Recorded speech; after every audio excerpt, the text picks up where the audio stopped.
सुप्रभात विद्यार्थियों, हिंदी अध्ययनशाला में आपका स्वागत है। आइए आज हम हिंदी अध्ययन में पाठ 8 अलंकार नामक पाठ का पुनरावृत्ति अध्ययन करें। विद्यार्थियों, ये पाठ पूर्ण हो चुका है। अब हमें इसका पुनरावृत्ति अध्ययन करना है। और ध्यान दें, बुधवार को 20/1/2021 को आप लोगों का हिंदी व्याकरण पाठ 8 का टेस्ट होगा। इसके लिए आप लोगों को पाठांक प्रश्न संख्या 40 से 44 तक आज पुनरावृत्ति अध्ययन करना है। पुनरावृत्ति अध्ययन से पहले हमें जो पिछली पाठ योजना में प्रश्न दिए गए थे उनके उत्तरों का मिलान कर लेते हैं। विद्यार्थियों, पिछली पाठ योजना में ये 3 प्रश्न दिए गए थे।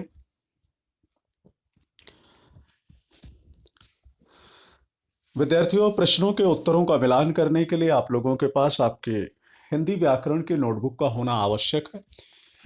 यदि आप हिंदी व्याकरण की नोटबुक नहीं लाए हैं तो वीडियो को यहीं पर रोकें, हिंदी व्याकरण की नोटबुक लाएं, फिर अध्ययन में शामिल हों और प्रश्नों के उत्तरों का मिलान करें। पहला प्रश्न है, अत्युक्ति एवं अतिशयोक्ति अलंकार में क्या अंतर है? विद्यार्थियों, अतिशयोक्ति अलंकार में सत्य का कुछ अंश रहता है, परंतु अत्युक्ति अलंकार पूर्ण रूप से मिथ्या यानी झूठ पर ही आधारित होता है।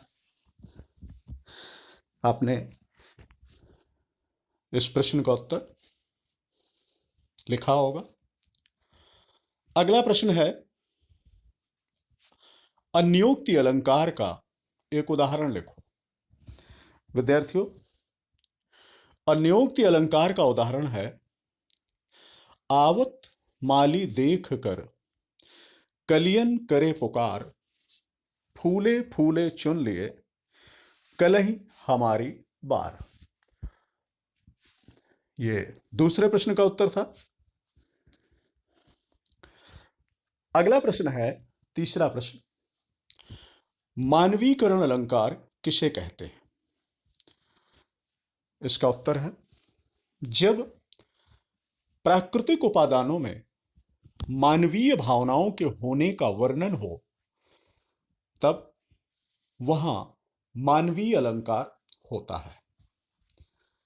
विद्यार्थियों, इस प्रकार पिछली पाठ योजना में दिए गए प्रश्नों के उत्तरों का मिलान संपन्न हुआ। आइए अगले क्रम में बढ़ते हैं। अगला क्रम पुनरावृत्ति अध्ययन का क्रम है। पुनरावृत्ति अध्ययन में हम पाठ 8 अलंकार नामक पाठ को पढ़ेंगे, समझेंगे।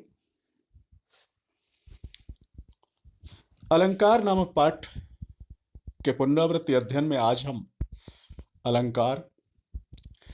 अलंकार के भेद, शब्दालंकार एवं उसके भेद, अनुप्रास अलंकार एवं उसके भेद, श्लेष अलंकार एवं उसके भेद, यमक अलंकार, अर्थालंकार एवं उसके भेद, उपमा अलंकार एवं उसके भेद, इन शीर्षकों को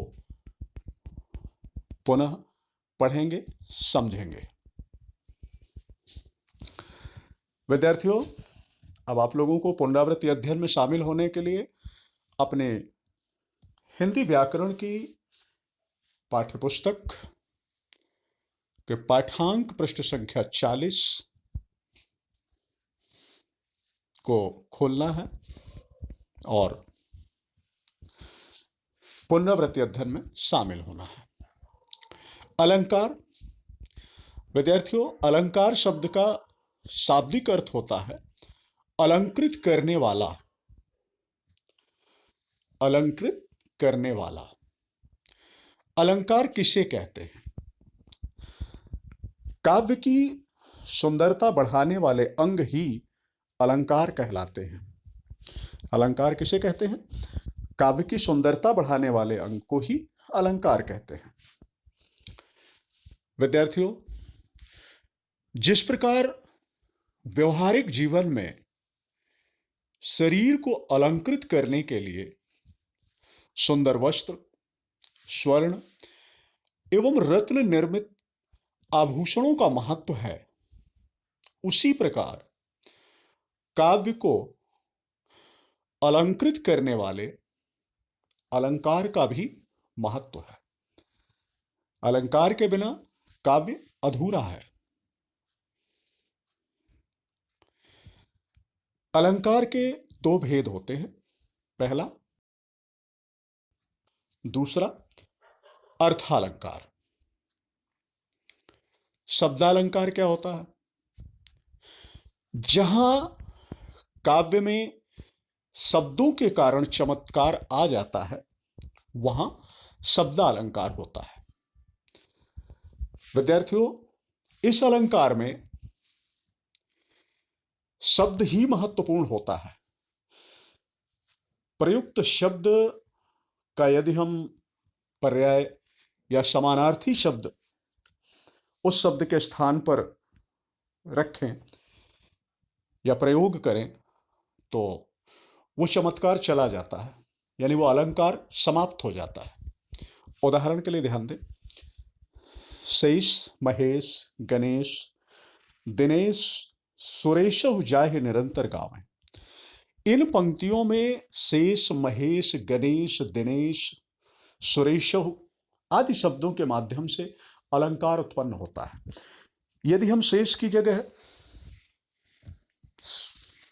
नागराज सर्प, महेश की जगह शंकर, गणेश की जगह गणेश या लंबोदर, दिनेश की जगह सूरज, सुरेश की जगह इंद्र आदि शब्दों का प्रयोग करके और इस काव्य पंक्ति को काव्य के रूप में पढ़ें तो इसका अलंकार समाप्त हो गया। इसलिए शब्दालंकार में शब्दों के कारण चमत्कार होता है और प्रयुक्त शब्दों का ही महत्व होता है। शब्दालंकार के भेद। विद्यार्थियों, शब्दालंकार के 3 भेद होते हैं। पहला, अनुप्रास अलंकार, दूसरा श्लेष अलंकार, तीसरा यमक अलंकार। अनुप्रास अलंकार क्या होता है? जहां किसी वर्ण की अनेक बार क्रम से आवृत्ति हो, वहां अनुप्रास अलंकार होता है। उदाहरण के लिए ध्यान दें, मुदित महीपति मंदिर आए, सेवक सचिव सुमंत बुलाए। यहां पर उदाहरण की पंक्तियों में पहली चौपाई का जो पहला भाग है उसमें मां वर्ण की आवृत्ति है। चौपाई का जो दूसरा भाग है उसमें सा वर्ण की आवृत्ति है। इस प्रकार यहां अनुप्रास अलंकार है। अनुप्रास अलंकार के भेद। विद्यार्थियों, अनुप्रास अलंकार के 5 भेद होते हैं। पहला, छेकानुप्रास, दूसरा वृत्त्यानुप्रास, तीसरा श्रुत्यानुप्रास, चौथा अंत्यानुप्रास, पांचवा लाटानुप्रास। ये अनुप्रास अलंकार के 5 भेद होते हैं। अगला है श्लेष अलंकार। श्लेष अलंकार क्या होता है? जहां कोई शब्द एक बार प्रयुक्त हो किंतु प्रसंग भेद से उसके अर्थ एक से अधिक हों, वहां श्लेष अलंकार होता है। उदाहरण के लिए, रहीमन पानी राखिए, बिन पानी सब सून, पानी गए न उबरे, मोती मानुष चून। ये श्लेष अलंकार का उदाहरण है। श्लेष अलंकार के भेद। विद्यार्थियों, श्लेष अलंकार के दो भेद होते हैं। पहला अभंग श्लेष, दूसरा सभंग श्लेष। यमक अलंकार। यमक अलंकार किसे कहते हैं? जहां कोई एक शब्द एक से अधिक बार प्रयुक्त हो किंतु अर्थ अलग अलग हो, तो वहां यमक अलंकार होता है। उदाहरण, कनक कनकते सौगुनी, मादकता अधिकार, या खाए बौराए जग, वा पाए बौराए। ये यमक अलंकार का उदाहरण है। इसके बाद अर्थालंकार। अर्थालंकार क्या होता है? विद्यार्थियों, अभी आपने ध्यान दिया होगा, शब्दालंकार। शब्दालंकार में शब्दों के माध्यम से चमत्कार होता है, और यदि उन शब्दों के अर्थ या समानार्थक शब्द का प्रयोग किया जाए तो वो अलंकार, वो चमत्कार चला जाता है। परंतु अर्थालंकार क्या है? जो अलंकार शब्द पर आधारित ना होकर अर्थ पर आधारित होते हैं, उन्हें अर्थालंकार कहते हैं। कहने का मतलब, यहां पर शब्द जो प्रयोग हुए हैं, उनके स्थान पर यदि उनका पर्याय या उनके समानार्थक शब्दों का प्रयोग किया जाए तो अलंकार समाप्त नहीं होता है, बल्कि वो अर्थ के कारण ही उनमें अलंकार उत्पन्न होता है। इसलिए इसे अर्थालंकार कहते हैं।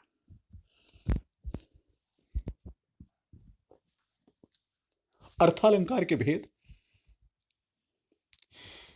इस अलंकार के 24 भेद होते हैं,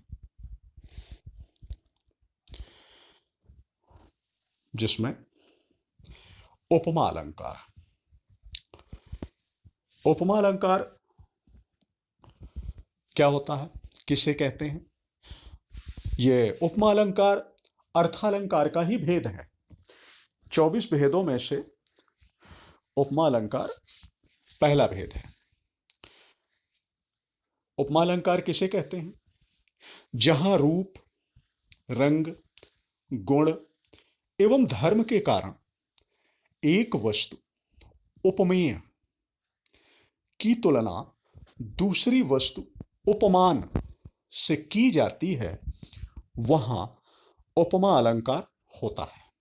यानी उपमेय की तुलना उपमान से जहां की जाती है, वहां उपमा अलंकार होता है। उदाहरण के लिए, राधा बदन चंद सो सुंदर। विद्यार्थियों, यहां पर बदन की जगह मदन लिखा हुआ है, तो ये त्रुटिवश मदन हो गया है। यहां शुद्ध शब्द बदन ही है, बदन ही समझे इसे। अब उपमा अलंकार के अंग, प्रमुख उपमा अलंकार का प्रमुख विषय है ये। उपमा अलंकार के अंग को समझना जरूरी है। इसके 4 अंग होते हैं। पहला उपमेय, दूसरा उपमान, तीसरा वाचक शब्द, चौथा समान धर्म। उपमेय क्या है? उपमेय है प्रस्तुत, यानी जिसके लिए उपमा दी जाती है। उपमेय और उपमान में अंतर यह है कि उपमेय प्रस्तुत रूप में हमारे सामने होता है और उपमान अप्रस्तुत होता है, वो प्रत्यक्ष रूप में नहीं होता है। तो उपमेय होता है जिसके लिए उपमा दी जाती है, और उपमान होता है जिससे उपमा दी जाती है, जिसके लिए उपमा दी जाती है और जिससे उपमा दी जाती है। ये उपमेय और उपमान है। वाचक शब्द वह शब्द जिसके द्वारा समानता बताई जाती है। समान धर्म वह गुण अथवा क्रिया रूप में जो उपमेय और उपमान दोनों में पाया जाता है, वह गुण अथवा क्रिया रूप में वह गुण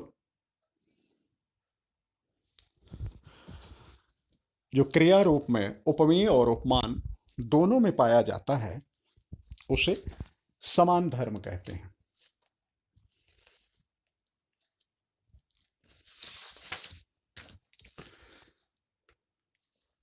ठीक है। उपमा अलंकार के भेद। विद्यार्थियों, उपमा अलंकार के दो भेद होते हैं। पहला पूर्णोपमा और दूसरा लुप्तोपमा। पूर्णोपमा क्या है? जहां पर उपमा अलंकार के चारों अंग उपस्थित होते हैं, वहां पूर्णोपमा होती है। जिस उदाहरण में उपमा अलंकार के चार अंग में से कोई भी एक अंग अनुपस्थित होता है, उपस्थित नहीं होता है, वहां लुप्तोपमा होती है, उसे लुप्तोपमा कहते हैं। लुप्तोपमा के तीन भेद होते हैं। तीन प्रकार के लुप्तोपमा होती है। पहला एक लुप्ता, दूसरा दो लुप्ता, तीसरा तीन लुप्ता। विद्यार्थियों, इस प्रकार प्रमुख बिंदुओं के माध्यम से पाठाठ अलंकार पाठांक पृष्ठ संख्या 40 से 44 तक का पुनरावृत्ति क्रम यही समाप्त होता है। इसे विस्तृत रूप में पढ़ने समझने के लिए आपको अपनी हिंदी व्याकरण की पाठ्यपुस्तक पढ़नी पड़ेगी, समझनी पड़ेगी। आज का कार्य पाठाठ अलंकार नामक पाठ से पाठांक पृष्ठ संख्या 40 से 44 तक पढ़ें व समझें। विद्यार्थियों, आपको एक बार पुनः याद दिला दें, 20/1/2021 बुधवार, आने वाले बुधवार को पाठाठ का टेस्ट होगा। अतः पाठ को ध्यान से दोहराएं, पढ़ें, समझें। और इसी के साथ ही आज का अध्ययन क्रम यही समाप्त होता है। धन्यवाद।